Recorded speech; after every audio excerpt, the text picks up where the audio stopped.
رسوله النبي الكريم دامن محبوب سے جو لپٹایا گانا ہو گیا، جس کے حضور ہو گئے اس کا زمانہ ہو گیا۔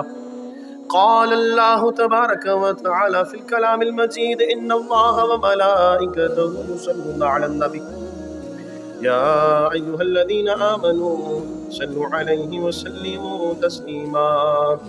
الصلاة والسلام علیک یا رسول اللہ وعلی آلک واصحابک یا حبیب اللہ۔ الصلاة والسلام علیک یا نبی اللہ وعلی آلک واصحابک یا نور اللہ۔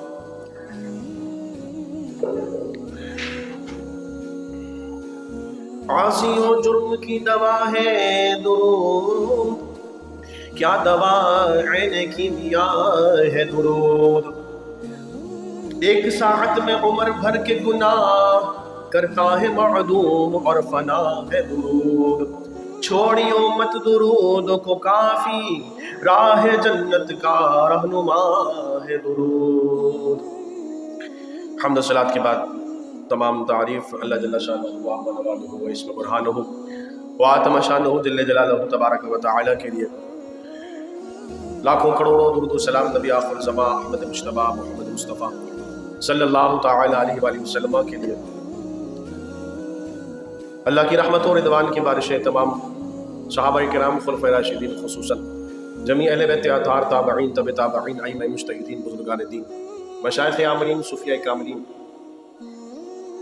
جمیع نیک و صالحین کل عابدین وزاہدین متقین تمام مرحومین مؤمنین مؤمنات مسلمین مسلمات کے لیے اللہ تعالیٰ کا خصوصی فضل اور خاص رحمت جمعۃ المبارک کی بابرکت لمحات کو حاصل کرنے کی سعی کرنے والوں کے لیے قرآن مجید والفرقان الحمید میں اللہ تبارک و تعالیٰ ارشاد فرماتا ہے ما کذب الفؤاد ما رأى، دل نے اسے جھوٹ نہ کہا جو آنکھ نے دیکھا۔ افتمارونه علی ما یرا، تو کیا تم ان سے ان کے دیکھے ہوئے پر جھگڑتے ہو؟ وَلَقَدْ رَآهُ نَزْلَةً أُخْرَىٰ، اور انہوں نے تو وہ جلوہ دو بار دیکھا۔ الحمدللہ سفر معراج کے حوالے سے کافی وافی شافی مفصل اور مدلل بیانات کا سلسلہ عرصہ دراز سے جاری ہے، اور بلا تعامل میں یہ کہہ سکتا ہوں کہ سفر معراج کا چرچا اور اس حوالے سے اس عنوان پر بیانات تمام ہی مساجدوں میں جو عاشقان رسول کی مساجدیں ہیں، جہاں ہر بڑی رات کے موقع پر دھوم دھام مچی رہتی ہے، اور علاقے والے بھی اس بات کو محسوس کرتے ہیں کہ ہماری مسجد سے چہل پہل کا سلسلہ جاری ہے۔ کیا 15ویں شعبان، کیا 27ویں شب معراج، کیا شب قدر، کیا 12ویں، کیا 11ویں، مختلف بزرگان دین کے اعراس کے موقع پر اور مختلف ایونٹ پر مسجدوں سے مرحبا یا مصطفیٰ کے نعرے، قرآن کی تلاوت اور ذات رسول مقبول صلی اللہ علیہ وسلم بعض و نصیحت کی باتیں سنتے رہتے ہیں۔ لیکن سفر معراج ایک سفر ہی نہیں ہے، بلکہ اس میں بہت سارے عنوانات زندگی کے پنہاں ہیں۔ کئی ایسے پہلو ہیں جس پر بات کرنے کی حاجت اور ضرورت ہے۔ آج سفر معراج کے حوالے سے جس عنوان پر ہم نے گفتگو کرنی ہے، اور بالخصوص جس قرآن مجید کی آیت مبارکہ پر بات کرنی ہے، وہ سورہ نجم کی آیت مبارکہ 11، 12، 13 ہے۔ 12، 27 ہے۔ اللہ کریم ارشاد فرماتا ہے دل نے اسے جھوٹ نہ کہا جو آنکھ نے دیکھا، تو کیا تم ان سے ان کے دیکھے ہوئے پر جھگڑتے ہو؟ اور انہوں نے وہ جلوہ دو بار دیکھا۔ یعنی اللہ تبارک و تعالیٰ کا دیدار، یعنی آقا علیہ السلام نے سفر معراج میں اللہ تبارک و تعالیٰ کا دیدار کیا۔ یہ بات درست ہے کہ احادیث مبارکہ میں حضور علیہ السلام کی جاگتی ہوئی آنکھوں سے دیکھنے میں اختلاف ہے۔ کئی صحابہ کرام میں تو اس بات کے قائل ہیں کہ حضور علیہ السلام نے اپنی جاگتی ہوئی آنکھوں سے اللہ تعالیٰ کو نہیں دیکھا۔ یہ جو معراج ہوا تھا، یہ سفر جو ہوا تھا، یہ خواب میں ہوا تھا۔ اور ایک بہت بڑی ہستی بھی اس صف میں شامل ہے، ہماری امی جان مومنوں کی ماں سیدہ عائشہ صدیقہ رضی اللہ تعالی عنہ، آپ کا بھی یہ نظریہ ہے کہ پیارے آقا علیہ الصلوۃ والسلام نے جسمانی معراج نہیں کیا، بلکہ آپ نے خواب میں یہ ساری چیزیں دیکھی. لیکن جب روایتوں کو دیکھا جاتا ہے تو حدیث پاک کا اصول یہ ہے کہ راویوں پر جرا کرتے ہیں، راویوں کی کیفیات کو دیکھتے ہیں. سیدہ عائشہ نے جو حدیث روایت کی وہ بھی اپنی جگہ درست ہے. اچھا یہ آواز جو میں بولوں اگر سمجھ میں آ رہی ہے آواز، یا ایکو کم کروا دو، یہ قاری صاحب ایکو کم کر دو. ہمارا مقصد سمجھانا ہے نا، مطلب تو جتنی روایتیں ہیں جو سیدہ عائشہ روایت کر رہی ہیں وہ بھی اپنی جگہ درست ہیں، اور دیگر صحابہ جو روایت کر رہے ہیں وہ بھی اپنی جگہ درست ہیں. لیکن جب کوئی حدیث لی جاتی ہے تو اس کے پورے راویوں کو چیک کیا جاتا ہے. اگر راوی کوئی چیز بیان کر رہے ہیں تو بیان کرنے میں وہ کتنے نمبر پہ، یعنی پہلے انہوں نے بیان کیا یا ان سے پہلے کسی نے بیان کیا. اچھا اگر ایک راوی بیان کرنے والا تو وہ حدیث متواتر نہیں ہے، وہ خبر واحد کہلاتی ہے. لیکن پھر یہ حدیث تکرار پکڑتی ہے، اس حدیث کو کوئی اور بھی روایت کرتا ہے، اس کے ایک سے دو راوی ہو، پھر اس حدیث کو اور بھی لوگ بیان کرتے ہیں، اس کے راوی بڑھ رہے ہیں. اب اس حدیث کے راوی اتنے بڑھ جاتے ہیں کہ ان سب کا جھوٹ پر جمع ہونا محال ہے، اسے حدیث متواتر کہتے ہیں. اب سیدہ عائشہ صدیقہ رضی اللہ تعالیٰ عنہ جو حدیث پاک روایت کر رہی ہیں کہ حضور نے جسمانی معراج نہیں کی. جب ہم پوری ہسٹری دیکھتے ہیں تو صحابہ کرام کی ایک فہرست یہ بھی نظر آتی ہے جس میں خود حضرت ابو بکر صدیق رضی اللہ تعالیٰ عنہ اجلہ صحابہ میں شمار کی جاتے ہیں. آپ فرماتے ہیں حضور علیہ الصلوۃ والسلام نے خواب میں معراج ایک بار دو بار نہیں ہزاروں بار کیا، اور جسمانی معراج حضور علیہ الصلوۃ والسلام نے رجب کی 27 تاریخ کو کیا ہے، اور اپنی جاگتی ہوئی آنکھوں سے رب کریم کا دیدار کیا. یہاں صدیق اکبر بھی شامل، عمر فاروق اعظم کے کئی صحابہ اس میں اس سب میں. اب سیدہ عائشہ کی روایت کا کیا کریں؟ امی جان بھی تو درست فرما رہی ہوں گی.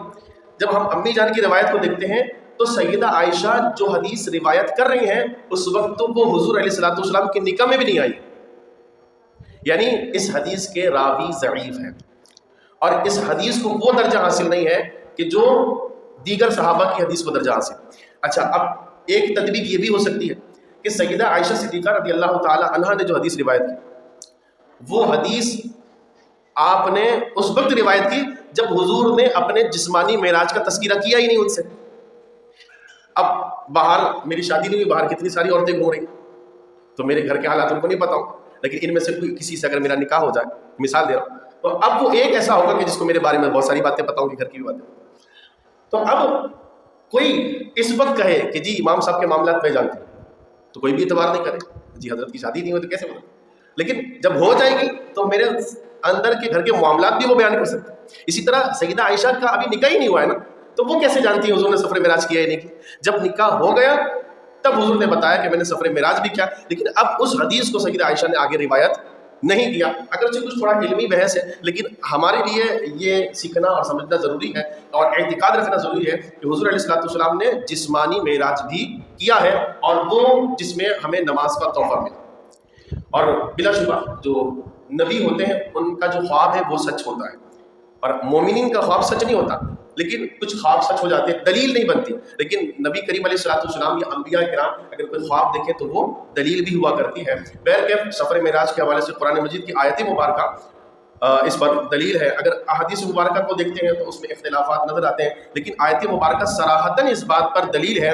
قرآن مجید میں اللہ تعالیٰ نے ارشاد فرمایا سورہ نجم کی آیت نمبر 11، 12، 13 کہ دل نے اسے جھوٹ نہ کہا جو آنکھ نے دیکھا، تو کیا تم ان سے ان کے دیکھے ہوئے پر جھگڑتے ہو؟ اور انہوں نے تو یہ جلوہ 2 بار دیکھا. یعنی اللہ تعالیٰ کا دیدار حضور جب کر کے آئے نا تو لوگ باتیں کر رہے تھے، لوگ جھگڑ رہے تھے اور ایک دوسرے سے سوالات کر رہے تھے. یار ایسا کیسے ہو سکتا ہے کہ لمحے بھر کے لیے ایک بندہ جائے، 1 آسمان 2 آسمان 3 آسمان، یہ 7 آسمان پار کر لے، عرش بھی پار کر لے، سدرۃ المنتہا بھی پار کر لے، اور یہ سارے سیر کرے، جنت بھی دیکھے، دوزخ بھی دیکھے، سارے مقامات دیکھے، سب کچھ دیکھ کر اور واپس بھی آ جائے اور بستر گرم ہو اور کنڈی ہل رہی ہو، پانی جاری ہو، یہ کیسے ہو سکتا ہے؟ تو اس پر میں کل ایک جگہ بیان تھا تو میں نے وہاں پہ یہ مثال دی اور کافی فہم کے قریب بھی. حضور علیہ الصلوۃ والسلام وہ ہستی ہے جن کی خاطر اللہ نے دنیا بنائی، اور احادیث مبارکہ میں بھی اللہ کے نبی صلی اللہ علیہ وسلم سے حضور اللہ تعالیٰ نے ارشاد فرمایا کہ اے محبوب اگر آپ نہ ہوتے تو میں کائنات نہیں بناتا. اور حدیث حضرت کعب الاحبار رضی اللہ تعالیٰ عنہ بہت بڑے مفسرین ہیں، شمار کیے جاتے ہیں. آپ فرماتے ہیں کہ اللہ نے اپنی ذات سے مٹھی بھر لے کر ایک نور فرمایا کہ کن یا محمد، یہ نور محمد بن جا، اور آپ کی ذات سے جتنے بھی کائنات کے اجزاء ہیں اللہ تعالیٰ نے حضور علیہ السلام کے نور سے بنایا. اب سوال یہ ہے کہ پیارے آقا علیہ السلام اتنے کم عرصے میں گئے بھی اور آ بھی گئے، تو یہ کیسے ممکن ہو سکتا ہے؟ تو میں آپ کو عرض کروں، گھڑی میں اس وقت 1:50 اگر میں اس گھڑی سے بیٹری نکالوں تو 1 گھنٹے کے بعد کیا ٹائم ہے؟ 1:50. 2 گھنٹے کے بعد 1:50، 3 گھنٹے کے بعد 1:50، 1 مہینے کے بعد بھی 1:50 ہو رہا ہو، سالوں کے بعد دیکھیں گے تب بھی 1:50 ہے. لیکن اگر بیٹری لگا دیں تو گھڑی چلنا شروع ہو جائے گی. تو جب حضور کائنات سے گئے نا، جس طرح بیٹری نکالنے سے گھڑی رک گئی، چونکہ بیٹری گھڑی کی جان ہے، اسی طرح حضور کائنات کی جان ہے. جب حضور کائنات سے گئے نا تو کائنات میں پانی جاری تھا تو جاری رہا، بستر گرم تھا تو گرم ہی رہا، کنڈی ہل رہی تھی تو ہلتی رہی، اور حضور گئے اور آ گئے. کیونکہ آپ گئے نا تو کائنات کی جان تھے، آپ گئے کائنات رک گئی. اللہ نے مسخر کر دیا، وقت کو روک دیا، ساری چیزیں رک گئی، حضور گئے اور آ گئے. اب آپ کہیں گے یہ کون سی بات کر رہے ہیں آپ، کس طرح کی بات کر رہے ہیں آپ، ہواؤں میں اس طرح گھما رہے ہیں. تو میں کہتا ہوں آپ اس میں تو بہت ساری چیزیں ہیں، لیکن میں قرآن مجید کی اگر آیت مبارکہ پڑھوں، سبحان الذی اسری بعبدہ لیلا من المسجد الحرام الی المسجد الاقصی. اللہ تعالیٰ کو معلوم تھا کہ لوگ اعتراض کریں گے کہ یہ کیسے ہو گیا، یہ کس طرح ہو گیا. تو اللہ تعالیٰ نے 15ویں پارہ میں ارشاد فرما دیا کہ پاک ہے وہ ذات جس نے اپنے بندے کو راتوں رات مسجد حرام سے لے کر مسجد اقصی کی سیر کرا دی. اللہ تعالیٰ جانتا تھا. پھر وہاں سے آگے کا سفر، یہ بھی قرآن مجید میں ذکر فرمایا، اور مختلف صورتوں میں بار بار سفر معراج کا تذکرہ ہوتا رہا. جیسا کہ پارہ 27 سورہ نجم میں بھی اللہ تعالیٰ نے ارشاد فرمایا کہ تم اللہ کے نبی کے دیکھے ہوئے پر جھگڑتے ہو، باتیں کرتے ہو. جب حضور علیہ السلام آئے اور گئے، اور ان کا یہ آنا جانا ہے، جب رب کریم خود کروا رہا ہے تو پھر ہم آپ کیا کر سکتے ہیں؟ یعنی ہمارا یقین ہے، ایمان ہے کہ اللہ چاہے تو سب کچھ ہو سکتا ہے. سیکنڈوں میں پوری کائنات ادھر سے ادھر ہو سکتی ہے. بھائی قیامت جب قائم ہوگی تو زمین کو لپیٹ دیا جائے گا، آسمان سے تارے جھڑ پڑے گے، سورج کی روشنی ختم ہو جائے گی، چاند کی روشنی ختم ہو جائے گی. یہ کیسے ہوگا؟ کیونکہ اللہ کرے گا. تو اللہ کرنے پر قادر ہے، تو اللہ اس بات پر بھی قادر ہے کہ اپنے محبوب کو مختصر سے وقت میں چند لمحے میں پوری کائنات کی سیر کرا دے. اعلیٰ حضرت فرماتے ہیں اسی کے جلوے اسی سے ملنے اسی سے اس کی طرف گئے تھے. کوئی یہ پوچھے کہاں سے آئے اور کہاں تک گئے تھے؟ ارے جلوے اسی کے تھے اور اسی نے بلایا تھا اور اسی نے سیر کرایا تھا، تو ہم آپ کیوں اعتراض کریں؟ اچھا، یہ اعتراض ہمارا پہلا نہیں ہے. جب حضور علیہ السلام سفر معراج سے آئے تو وہاں کے اہل مکہ والوں نے اعتراض کیا اور پوچھا، مختلف سوالات کیے، کہا کہ یہ جھوٹ کہتے ہیں، یہ غلط ہے، ایک بندہ یہاں سے جائے اور آپ بھی جائیں. تو اب یہاں پر میں کچھ باتیں آپ کو عرض کروں. پیارے آقا علیہ السلام نے جو سفر معراج کیا، اس میں حضور کا آسمان میں جانا، پورے آسمان کو پار کرنا، یہ کس طرح ممکن؟ اس کو ذرا سائنسی اعتبار سے سمجھیں تو یہ مبارک سفر لمبا تو اتنا ہے کہ آپ علیہ السلام مکہ سے چلے اور مسجد اقصی تشریف لائے، پھر یہاں سے پہلے آسمان، دوسرے، تیسرے، چوتھے، پانچویں، اس طرح 7واں آسمان، وہاں سے سدرۃ المنتہا تشریف لیے، پھر اس سے آگے مقام مصطفیٰ یعنی عرش مصطفی جو ہے وہاں پر آپ تشریف لے گئے، پھر اس سے آگے مقام ادنا، مقام دنا یعنی لا مقام جہاں کچھ بھی نہیں ہے، آپ وہاں تشریف لے گئے. یہ لاکھوں کلومیٹر کا سفر، بلکہ آسمانوں کا جو سفر ہے سائنس میں اس کی پیمائش روشنی کی رفتار سے کی جاتی ہے. سائنسی تحقیق کے مطابق اس وقت تک کائنات میں سب سے تیز رفتار چیز روشنی ہے.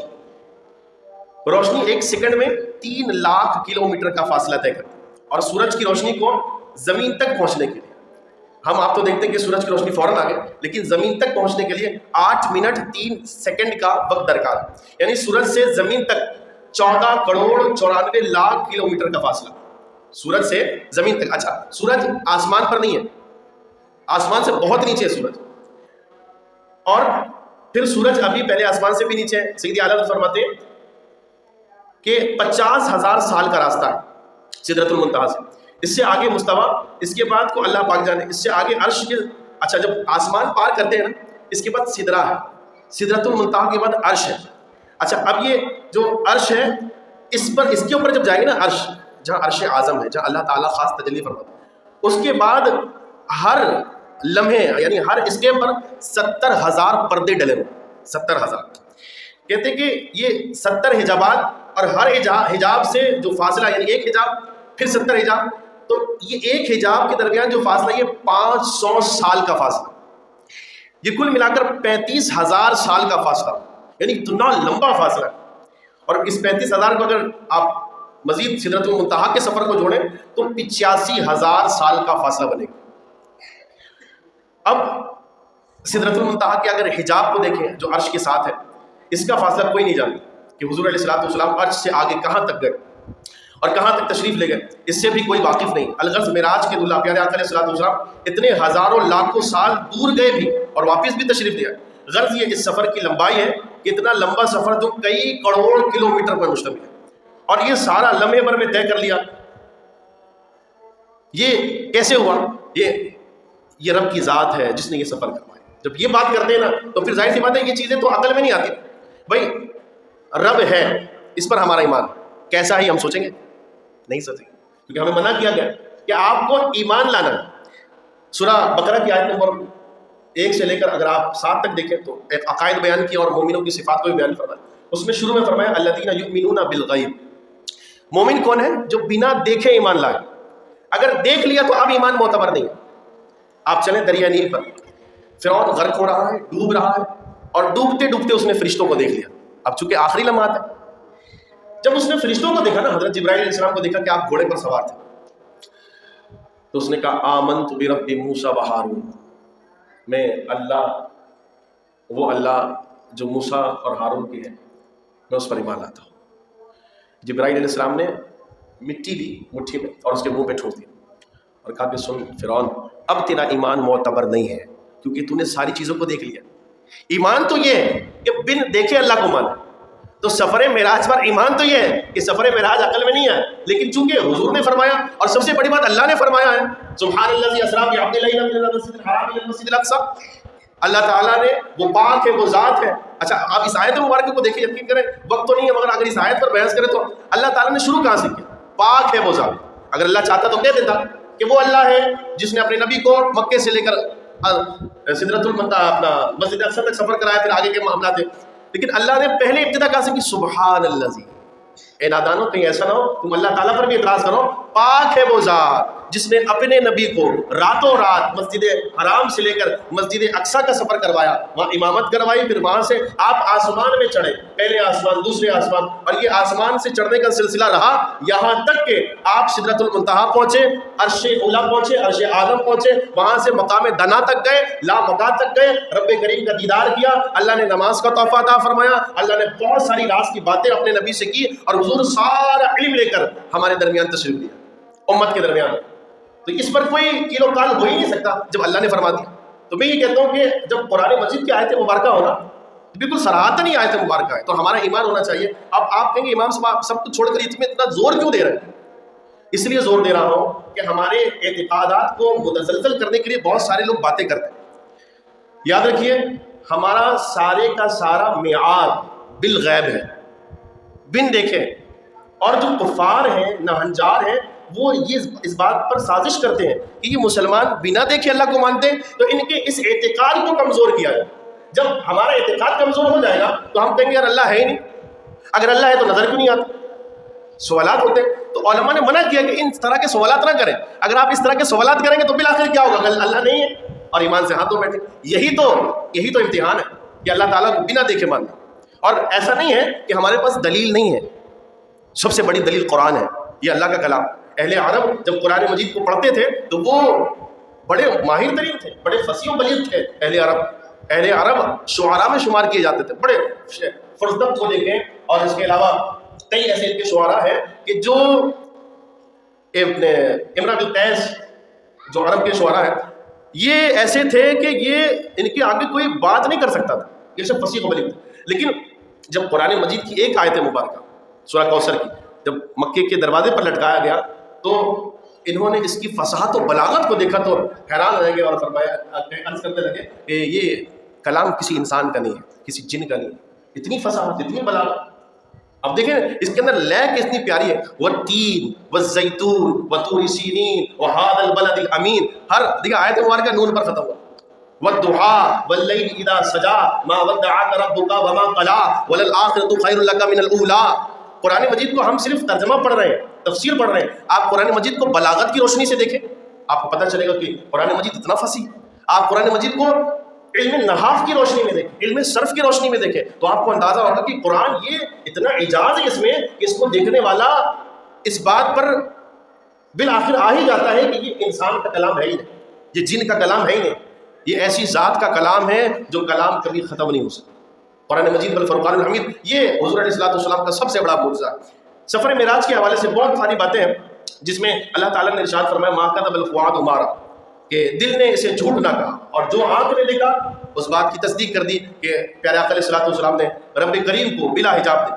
اچھا جب حضور علیہ الصلوۃ سفر کر کے آئے نا تو اس پر باتیں ہوئی، یہ جادوگر ہیں، یہ سفر کر کے آئے، ایسا کیسے ہو سکتا ہے کوئی بندہ جائے اور آ بھی جائے لمحے بھر کے. جب اس طرح کی باتیں ہوئی تو کچھ شرارتی لوگ بھی تھے،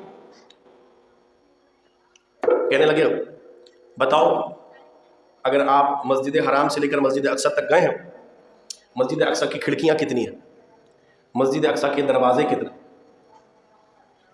آپ یہاں سے جائیں صدر اور میں کہوں آپ صدر جا رہے ہیں، وہاں ریگل چورنگی میں چمڑے کا اسپتال ہے، بہت بہترین ہاسپٹل ہے، آپ وہاں جا رہے ہیں وہاں سے میرے لیے کچھ دوائی لیتے بھائی.